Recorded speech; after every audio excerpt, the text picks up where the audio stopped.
জাতীয় নাগরিক কমিটি দক্ষিণাঞ্চলের মুখ্য সংগঠক হাসনাত আব্দুল্লাহ বলেছেন, আওয়ামী লীগ ও খুনিদের বিচার ছাড়া উপদেষ্টারা যদি মনে করেন অন্য কোনো বড় সংস্কার তাদের রয়েছে, তাহলে আপনারা ভুলের মধ্যে রয়েছেন। শুক্রবার সন্ধ্যায় কুমিল্লা জেলা শিল্পকলা একাডেমিতে আয়োজিত ছাত্র জনতার গণ আন্দোলনে কুমিল্লায় আহত শহীদ ও বীর সন্তানদের সম্মানে জুলাই সমাবেশের সভাপতির বক্তব্যে তিনি এসব কথা বলেন। হাসনাত আব্দুল্লাহ আরও বলেন, খুনিদের বিচার হচ্ছে এই অন্তর্বর্তী সরকারের প্রধান এবং প্রথম সংস্কার। সমাবেশে বক্তব্য দেন ফেস দ্য পিপলের সম্পাদক সাইফুর রহমান সাগর, কুমিল্লা দক্ষিণ জেলা বিএনপির আহ্বায়ক আশিকুর রহমান মাহমুদ, ওয়াসিম সহ আরও অনেকে।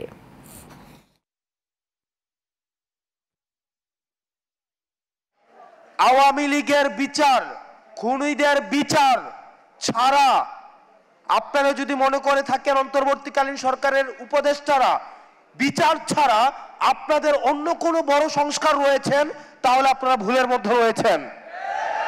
খুনিদের বিচার হচ্ছে এই অন্তর্বর্তীকালীন সরকারের উপদেষ্টাদের প্রধান এবং প্রথম সংস্কার। আমরা এই সংস্কারটিকেই প্রথমেই দেখতে চাই। ঢাকা